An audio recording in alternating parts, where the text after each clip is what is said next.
Good evening, ladies and gentlemen. You're watching India Tonight with me, Sumita Karir.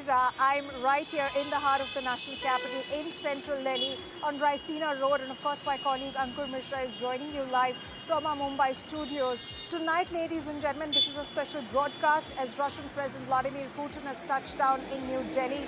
In fact, what we're given to understand from various inputs that we're receiving from agencies is that he is on his way to the Prime Minister's residence, that is 7 LKM Marg. In fact, in an interesting, turn of developments, we did see the president, come alight those stairs, and of course he was received very warmly by the Indian Prime Minister. He has broken protocol and he has gone himself to receive the president of the Russian Federation at Delhi's Palam Airport. And then, of course, after that, both the leaders hugged, they shook hands, and then they went in one vehicle.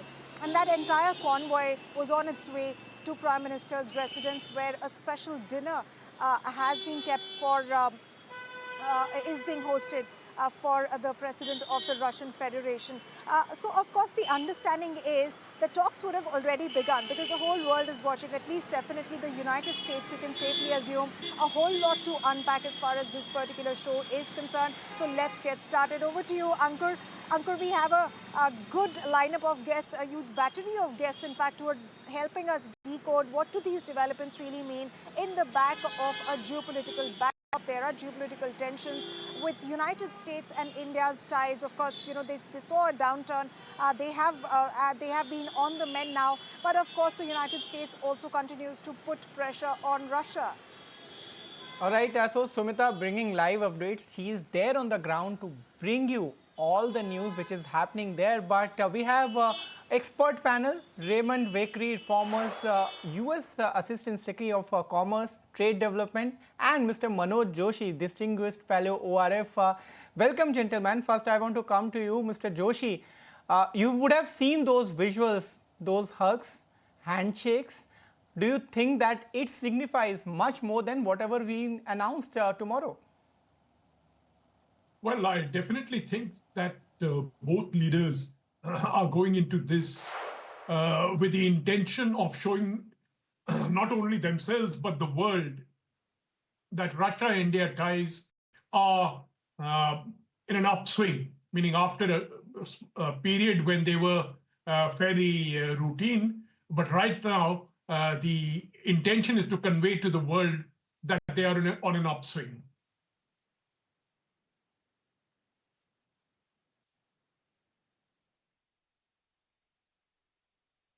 Right, Mr. Joshi, for your opening comments. Thank you very much, Mr. Joshi, for your opening comments. And of course, even though you say that there is geopolitical significance, which certainly is there given the timing that this visit is happening, even though it's an annual affair, we're given to understand from sources within the External Affairs Ministry, they have said that this visit should be looked at from a bilateral lens point of view. However, let me take the point across to Mr. Vickery. Mr. Vickery, there is lots to unpack here. When the President meets with the Prime Minister, what do you think is going to be on top of the agenda? Because from the kind of visuals that we saw of the two leaders actually, going in a single vehicle, this is the second time that both the leaders have departed in a single vehicle. The last time we saw that a similar visual was at the SCO summit in Tianjin, but this is the second time that this has happened. What is it that you think that the two leaders will be talking on priority? Well, thanks very much for having me. It seems to me clear that the major topic is going to be arms and the defense relationship. I don't expect that there will be much conversation regarding the Russian invasion of Ukraine, the worst violation of UN principles since World War II. And there will be questions about trying to increase the economic relationships between Russia and India. Except for oil, there really isn't much of an economic relationship.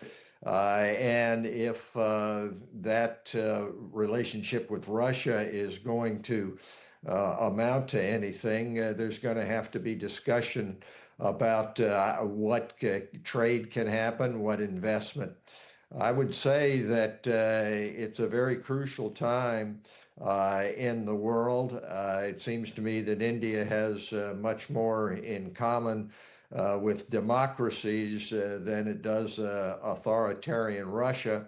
And of course, if you take Russia, you get China at the same time, since they have a no limits partnership. So it's a very crucial time. Nobody expects in the United States that India will cut off relations with Russia by any means. On the other hand, if it's going to be a situation in which Russia is the best friend and is going to act in disregard of the principles of the United Nations Charter, that's going to be more of a difficulty. I want to know more about the part which you were mentioning. The visit is coming at a time when India-US trade deal has not fructified. In fact, the US side has been maintained distance with Russia. But what is happening right now on your screen is two leaders are hugging each other, handshakes, and of course traveling in the same car. What does it mean for India-US trade deal and India-US relations? You're asking me? Okay. Mr. Vickery, if you can respond on that. I think it's a very complicated question. The approach of the Trump administration has been to drive India further toward Russia because of not only the level of the tariffs, but the way in which it has been done. Whether or not there's going to be an agreement which promotes peace and prosperity between the U.S. and India in regard to trade is still unknown. It's a very crucial time for both India and the U.S. because we've moved away from estrangement to being natural partners.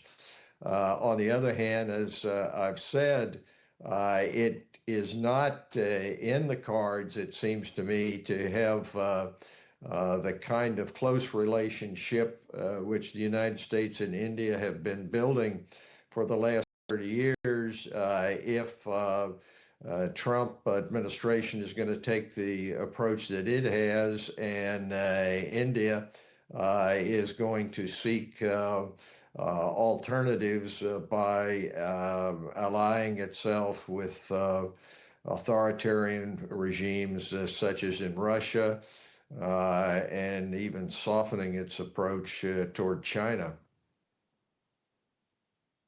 Vickery. Right. Right, Mr. Vickery, India is not aligning itself now with, the Russian regime. In fact, we are time-tested partners, and our ties go back in historical times, essentially, and that is something that both the sides hold, and which is why, we did hear the Commerce Minister say today that, geopolitical tensions aside and everything aside, India-Russia ties have remained on a solid footing. So this is not a development that has happened in the past, that has happened immediately, but definitely, the way Donald Trump has acted, his administration has acted, singling out India while not calling out China on doing oil trade with Russia, on doing trade with Russia, not, looking in its own backyard, the fact that, US continues to source materials from Russia, that has sort of created some sort of an impact on US-Russia, US-India ties, and of course, that has brought in the China factor as well. But let me take a question next to Mr. Joshi. Mr. Joshi, thank you very much for patiently waiting for your turn. When we look at the context of the Russia-Ukraine war, we do know that, the envoys of both the countries, they met day before yesterday in Russia. And of course, Donald Trump then stated that the envoys had a reasonably good meeting with Russian President Vladimir Putin. But the fact is that it remains unclear on what is going to happen next. Now, that also has a bearing on New Delhi because we face those additional oil tariffs from the United States. Yeah, absolutely. We have I think we are probably 50% tariffs we're paying, of which 25% is on account of Russian oil.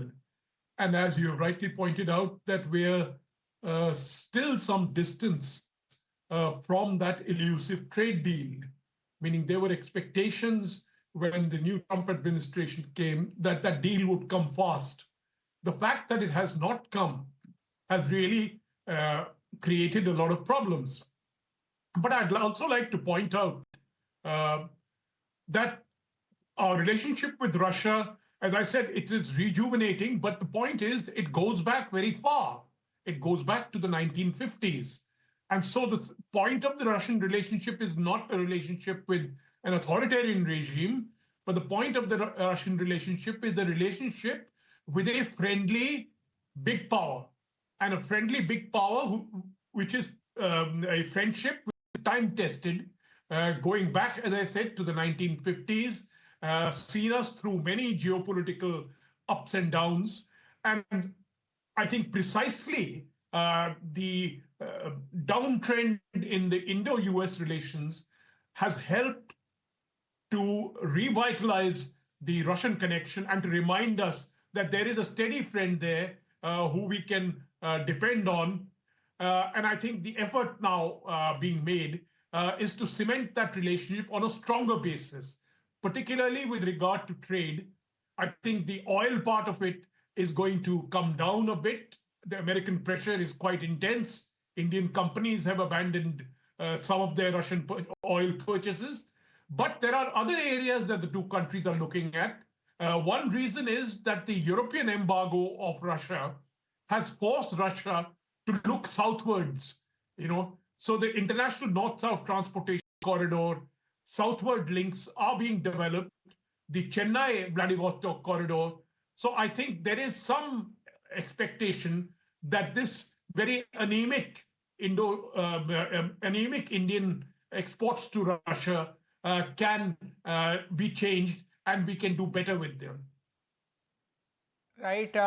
Mr. Joshi, I want to come to you once again. There is one more important nation which is watching these visuals, and that will be China. How do you see India-China relationships developing post this visit? And from point of view of China, how much of this visit is important? Well, I think, one thing is that look at the Russia-China connection. I can assure you that Russia also wants to send a signal to China that it has got other friends in Asia. The Russians are not quite comfortable with their predicament, and which has forced them to come closer to China. But that is because they have been virtually shut out from Europe. Their first preference would have been better relations with Europe, but that is not happening because of their invasion of Ukraine. And the result is that they are forced to depend on China, but that's not something which they like a great deal. And so I think they look at the Indian relationship also to send signals to Beijing.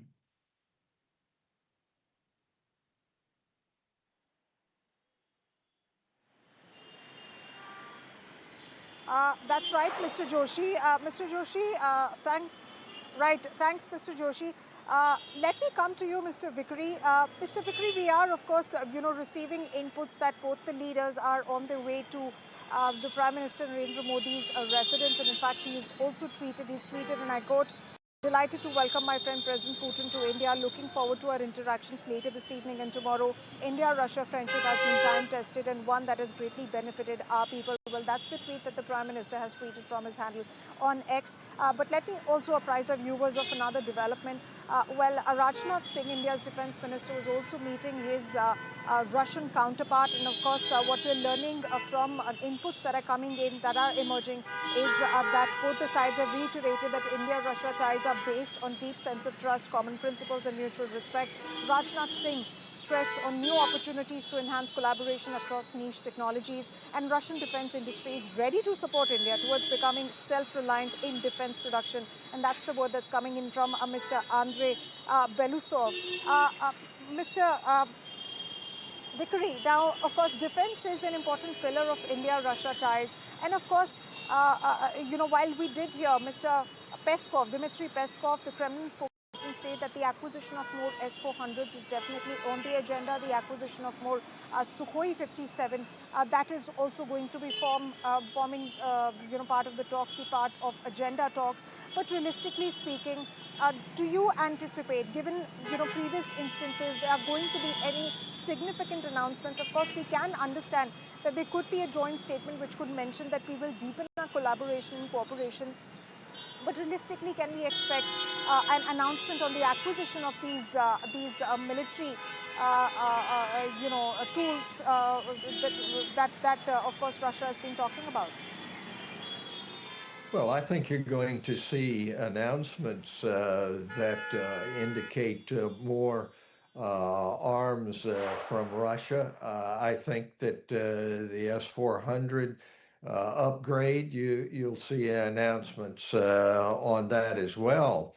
But in the longer run, the question really for India is what its role in the world is in terms of building peace and prosperity across the board. And if you're talking on prosperity, the trade and investment relationship, not just with the United States, but with the democracies of the world, far outstrips that with Russia. If you look at what its interests are strategically, the major threat to India comes from China. And for India to think that it's going to be able to get support from Russia against China, it seems to me, is just fantasy. And I would think that there will be announcements, there will be reiteration of best friend relationship and so forth.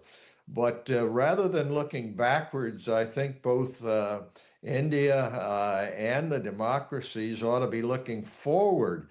And that is how it is that the two largest democracies in the world, the US and India, can work together, not just on a self-interest basis, but together in cooperation. Unfortunately, the Trump administration has made that much more difficult, but we would hope that saner heads on both sides, the India and US sides, as well as with other democracies, will prevail to try to build peace and prosperity in the world. Rare visuals on your screen. When I'm saying rare, because two leaders sitting in car posing once again, and that happened earlier in SCO. Now once again car diplomacy at work. Mr. Joshi, I want to understand from you top 3 takeaways which you can see India can expect from this visit. Well, I think one is the defense part of it, which is I don't think the Su-57 is a serious issue here. I think it is really more S-400s. See, that we had contracted for 5 batteries of S-400s. We've only gotten 3 because of the Ukraine war. So getting 2 more is important. Plus, we are likely to get even more batteries of S-400s. The second thing is the upgrade of the BrahMos into the BrahMos 2, which is a highly effective supersonic missile, but what the BrahMos 2 will be a hypersonic missile. The point with Russia, as far as weapon systems are concerned, is that the Russians offer what no other country will give us. Nuclear-propelled submarines, missiles like the BrahMos. That's the part that we depend on Russia. Whereas it is true that we are slowly shifting our arms procurement from the West, because the Western systems are indeed better. But the problem is they often come with conditionalities, and the American, the Russian ones don't. The second area, I think, will be how to boost trade between the two countries.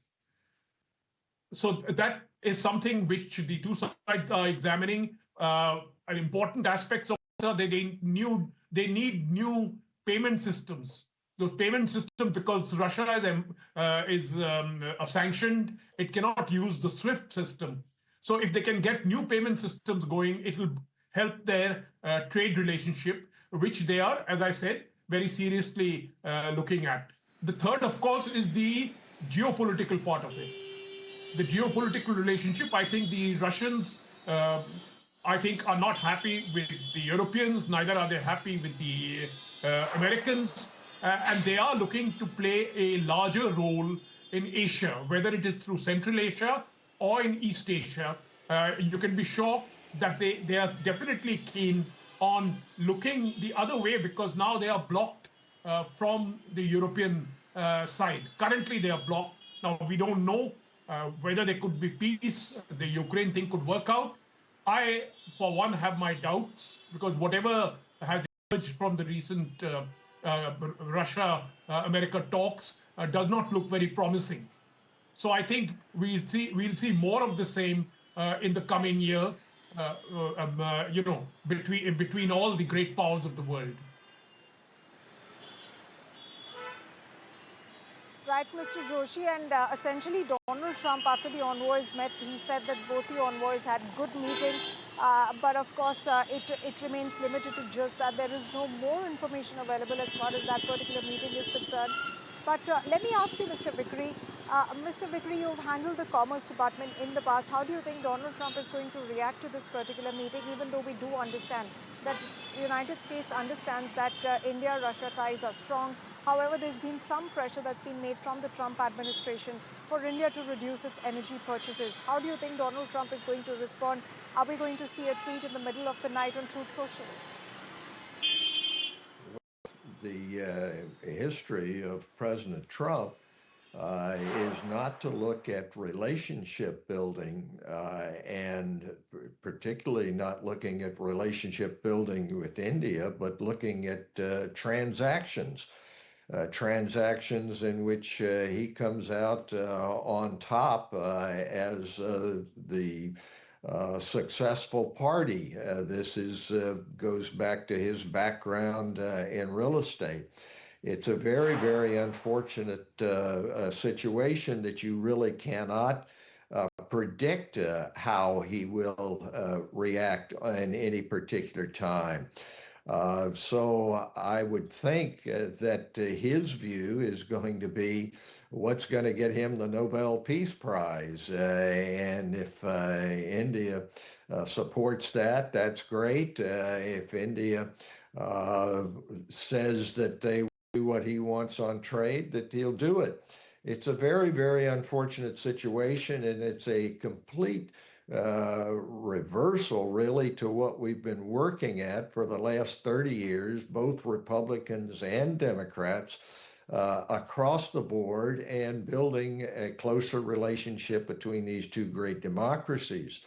Now, I would say, as a former Assistant Secretary of Commerce, that if you look at the trade relationship, the investment relationship, between the US and the West with India, and compare it to that with Russia. Russia is a very, very small part of it. And I do not believe it's in the interest of India. India will make its own decisions. But to throw in its lot, regardless of what Russia does, invading its neighbors, in trying to rebuild the Russian Empire, and throw in its lot on the supposition that there is an alternative with Russia in terms of international trade and investment. That's just not the case. And if you're going to take Russia, you're going to get China at the same time. You know, we ought to look forward rather than backward. But if you want to look backward, you could look at the China invasion in 1962 of India, in which Russia threw in its lot with China. So to say that Russia is looking for other alternatives really is not complete reality, because the dependence and the relationship between China and Russia far outranks anything which is likely to come about in a Russia-India relationship. So this is a difficult time.